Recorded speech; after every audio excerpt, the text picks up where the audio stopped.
So let's continue the video number 11. Where we left off is that the company had 10 million shares after that was authorized to or the authorized the articles of incorporation, and then they issued 5 million shares on the IPOs. Now they have another 5 million they can issue on the secondary public offerings. So now the issuance of secondary public offerings will reduce the value, and this is much more market psychological than a mathematical or logical, because think of this way: the supply here actually went high. Now this is where the economics comes in. The supply here, the supply of the stocks are getting higher than probably the demand. So because of that, now the company needs money, and they need to raise money, and therefore they need to, and because of the circumstances, they need further more money to finalize their project, or they've continued their projects, or continue with whatever the plan they had. So initially they probably miscalculated, or something happened with their project, or projections, or something, because of the global changes, because of the political unrest, whatever the reason is. A lot of things, many things in this universe we don't have control over. So this can happen to anyone, any company. It is very normal. And so now they would have to find more financing from the public market. So as a result, they will be issuing more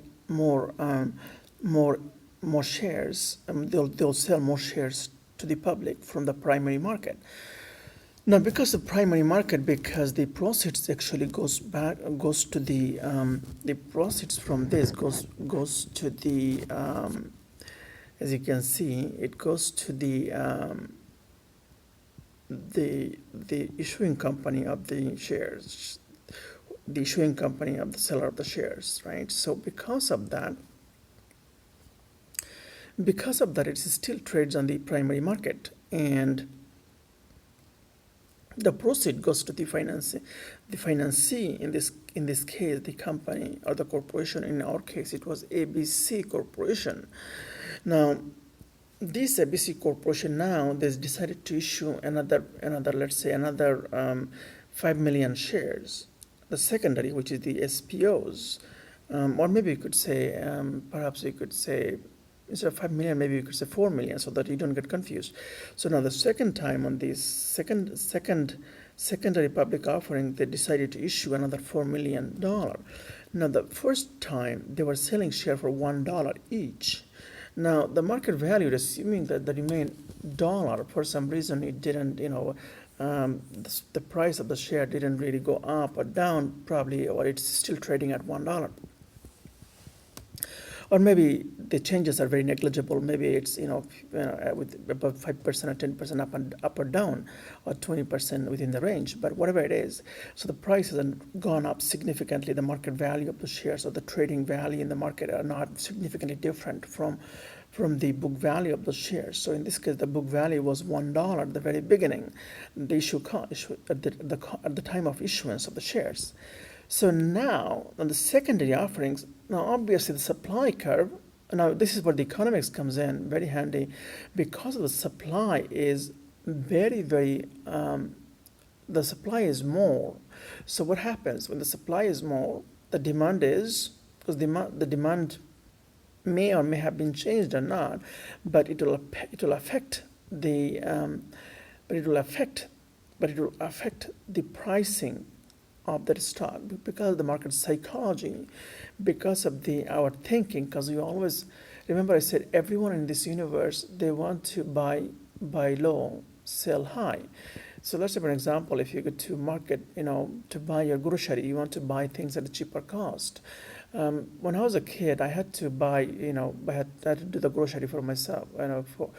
I used to do the grocery for for us, and I used to go to the market for shopping, and I remember, at always the intention of buying at always at a lower cost. So whether it's me, whether it's you, whether it's anyone in this universe, the intention, whether it's $1 million buy, whether it's $1 billion buy, whether it's $1 buy, whether it's a candy, whether it could be cotton candy, or it could be anything. the intention, or it could be a pair of shoes or ties or shirt. Even though we don't have resource scarcity, our intent, because we want to win. Because as a human in nature, we always want to win. We always want to hold up the upper end of the bargain, and because of that psychology, we will always want to buy at a lower cost, unless the person has a significant difference, or the he or she is an outlier. Then only then they will probably pay a higher cost, or they didn't understand it, or there was a problem with the information they received. So now the company can no longer sell the shares at $1, even though they put it up. The demand will be a lot lesser. So as you can see, the answer is right here. Because the value didn't change in the market from $1 to maybe change between it probably traded between 1 to 10% high or low, and the market price hasn't really gone up so much. Maybe let's assume the second offering was done within 6 months time period. So because of that timing and so forth, there could be other reason. Now let's not speculate. Usually the market value goes up or down, but for our example, I want to keep this very simple and simplified. So now they can no longer sell the new issuance, the issuance of secondary public offerings at $1. So they would have to come up with some sort of discount, because the demand is low, the supply is higher, another 4 million shares to sell to finance their project. So now they'll probably discount it. They'll discount the share. Now you would also have to remember something.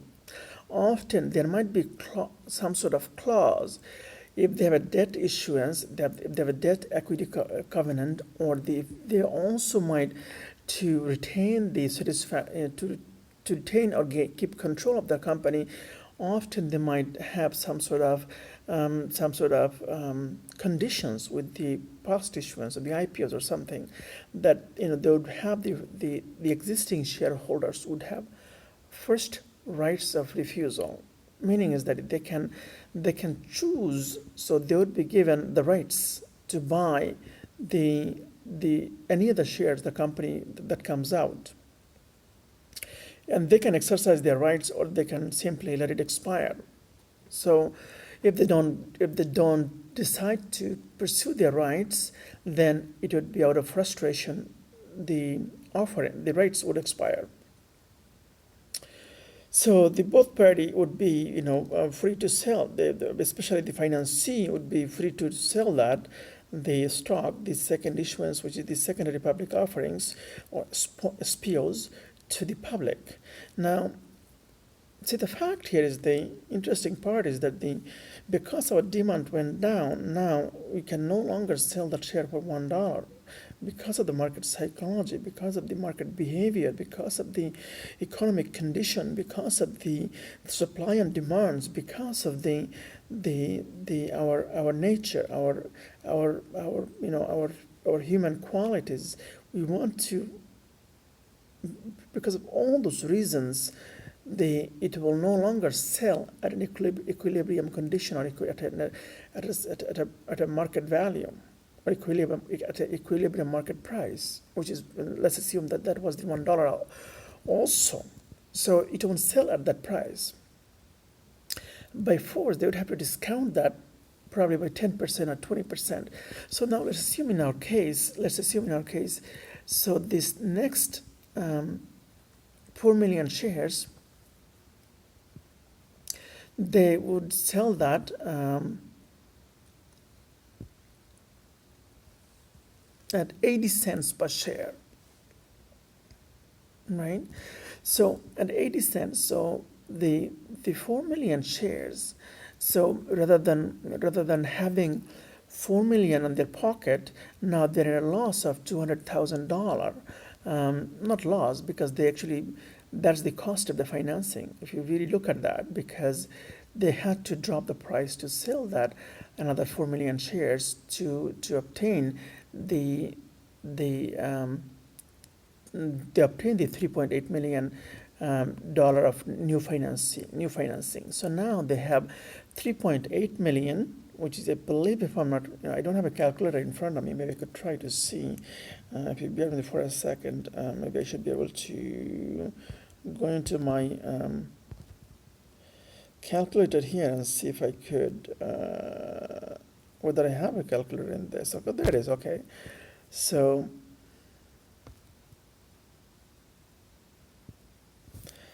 we have 4 million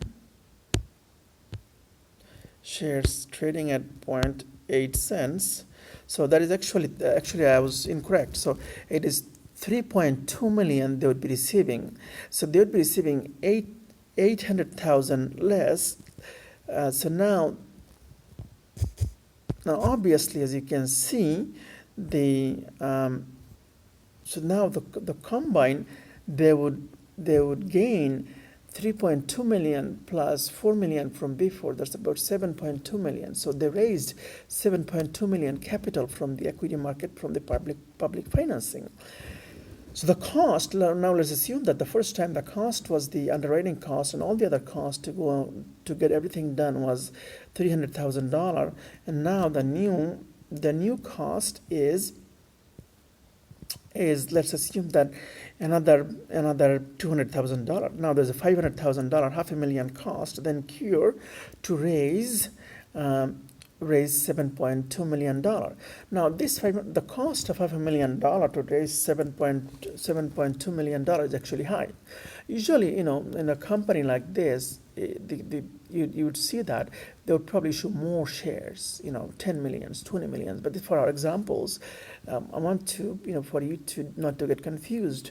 So let's not get confused the other side. So the cost of the financing is actually higher in this case, and also they had to reduce the cost of the value of the shares to 800,000. So instead of raising $8 million, they actually raised $7.2 million. So they have a lot. They have a how do I say this?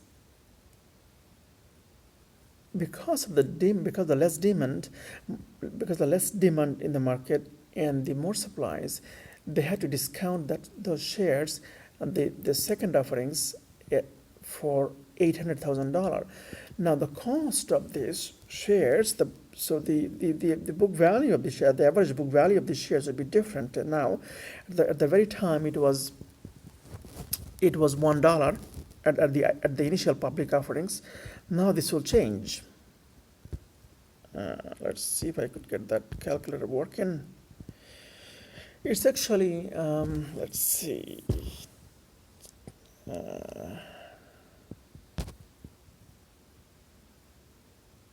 While I'm talking to you, I'm actually calculating this on my device to so 7.2 million divided by, so we issued 5 million and 4 million, 9 million shares.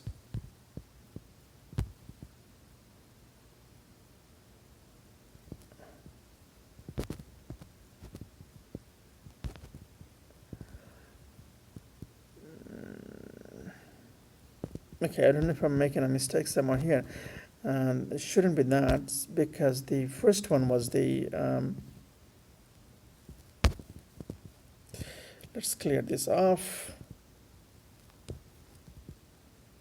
So we know for sure that we raised 4 million at the very beginning, and then we raised 3.2 million, that's 7.2 million. So the total share standing is 5 million plus 4 million, 9 million shares. So 9 million shares divided by $7.2 million divided by 9 million shares outstanding, that should be the average cost of the shares. But for some reason, I think I have a difficulty of getting this here. But you'd have to, the book value of the shares will go down because of the discount on the second time. Maybe next time I'll probably have this ready. But again, I didn't while I'm speaking to you, I didn't prepare anything, so none of those video series there. I'm speaking as there was no preparation whatsoever. I just sit down, make few notes so that I can speak.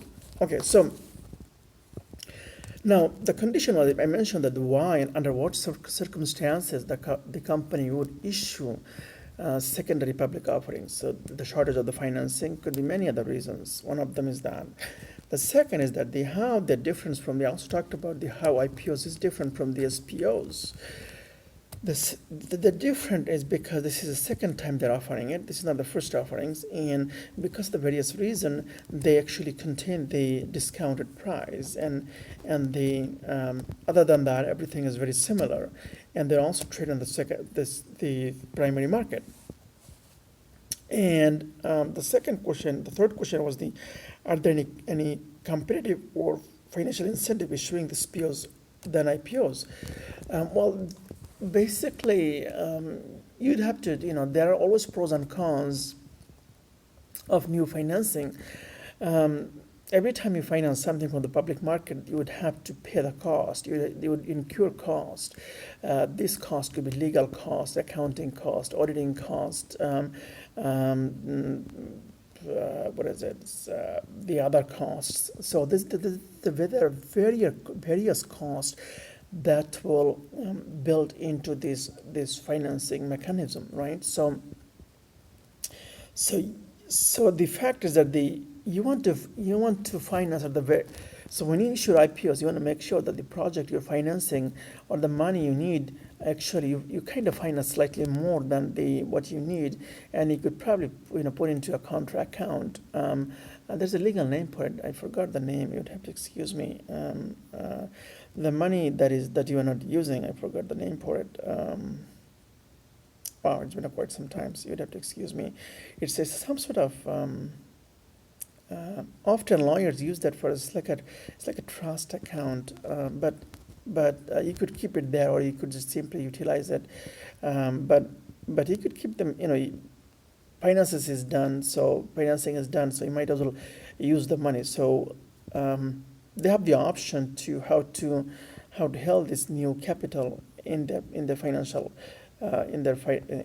in their balance sheet, what rules to apply. But usually, once the financing are obtained, they goes to the equity part of the balance sheet on the equity section. Now, depending on the type, depending on the condition, depending on the legal obligations, they might take different forms, and different. They might be accounted or you might see them in a different type of. You might see them in a different accounts, different name, and so forth. So it could be share A, share B, share C, share D, or it could be preferred share. It could be and then some. So this kind of things that you'll see. And I'd have to take a look into the whatever the fund that is needed, don't need. I think they follow certain mechanism, they follow certain rules on that. Some company, I think they probably, if they don't use the asset, I think I would have to take a look into that. You would have to excuse me on that. So again, let's get back to this. The conversation is that yes, there are benefits if you can estimate how much money you need to finalize your project and get things going. So the IPO, issuing one-time shares for one particular project, would be a best option. If it is a different project, then you might issue an SPOs because you didn't know. But for the same particular project, if you go twice in the market to finance your project, it's not cost effective. But often companies, they expand in different market, and they go through the secondary public offerings, or they go to the OTC to finance their project. So that's how you see. This is how you find out whether there's a competitive advantage of issuing SPOs or IPOs. It's always the best option to get IPOs, the financing done at once. Your cost would be a lot lesser than issuing more, because regardless, the legal bills will appear, regardless of accounting and auditing has to be done, regardless the regulations would like to see all the details. So, and again, because of the time gap, 2 quarters is actually a lot. So maybe often probably there might be certain standard or guideline whether they can use the same information or not. But if it is a 2 quarter past, they most likely they would want to see some new documents from the company. So the cost of this is issuing secondary public offerings will be higher. Again, if it is after the one fiscal year, then obviously you're for sure that you're going to need all those new sets of cost, new sets of information, all those consolidated data, and all those so forth. So it's a good idea to get things done at once, issue the IPOs, finalize your project, get things going, and then you could continue with your operations. So the second things I want to talk to, actually, this is the fourth things I think that I want to talk to you about is that I already talked to you about the dilution. Because of the dilution happened, so it was, in our case, it was the first time the company issued the IPOs, it was $1, and the second time they issued the SPOs, it was 80 cents. So it would be easier for me to I don't have a calculator here, but I think so the cost now it no longer be, it's probably be, I think if I'm not mistaken, so the cost for this 80 cents for 4 million shares, and the other one is, so you'd have to divide that, the amount of money you raised, 7.2 million, divided by the total shares that is issued, which is 9 million. So this is how you actually come to the average cost of the book value of the shares, right? So yes, the dilution happens. Because of this, now the dilution of the stock value occurred to the existing shareholders unless they are authorized to, unless they are given some sort of rights to exercise that at a set price or something like that. But regardless, the dilution will happen because of the market demand and psychology. Market say it is highly likely you see a dilution. Then the second, I think I'm always hung up with I'm always with second notes anyway.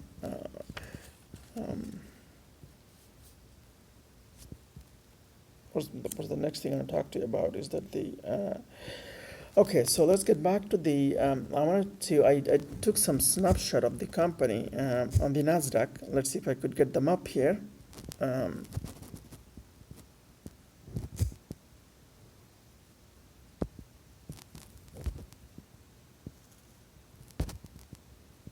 Oh, there it is. Okay. Oh, it's taking me directly to the NASDAQ, their website. So let's see. Okay, so now we're on the NASDAQ.com, and the website is called. If you actually Google it, you'll probably get it. It's easier for you to Google it. So you go to NASDAQ.com/markets and SPOS, I guess, and then that will take you to that website. So the secondary public offerings, you'll see, you would have once you go to their website, you'll see the recent IPOs pricing, and then you'll see the recently failed SPOs, actually not IPOs, SPOs. Same thing with the IPOs, there's no difference, okay? Then you'll see the recently withdrawn SPOs. So this can happen for the regulatory. Either they failed, or either something happened, or their decision, the change in they have a different heart. They change their mind. So if you click on one of these, as I'm talking to you, so here on my screen I have the Quick Logic Corporation, and that is the recent SPO pricings. And if you click on that, you'll see that the acronym for that is the QUIK. And that is, it shows 50 cents. Let's click on that. Let's see if it takes me to that. Okay, let's wait and see if it takes me. Oh, there you go. Okay, so And the stock card, it shows various information. See, I'm going to actually pick this video device up so you can see clearly. Excuse me. So the first thing you'd see if you go to your, as I'm talking to you, you could pause the video and you could go to NASDAQ and type on the Google the SPO's NASDAQ. So it'll take you there, and then you could see. It could be any company, it doesn't have to be. You'll see the recent information, the recent IPO's pricing. You pick any company from there. You'll see the company name, and you'll see the address. You'll see their website. You'll see the company information. You'll see the CEO's name. Often it's a good idea to research these CEOs, whether they have the experience and the operations, whether they have the knowledge or expertise, because you don't want to find yourself in a different dilemma. Then whether how many employees they have, whether is it so let's say what kind of business they're into. Are these qualified employees? Are they skilled employees? Or that they're labor? Or what kind of business they're in? Manufacturing? What kind of things they're offering? Then you'll see the state where they are actually a home company.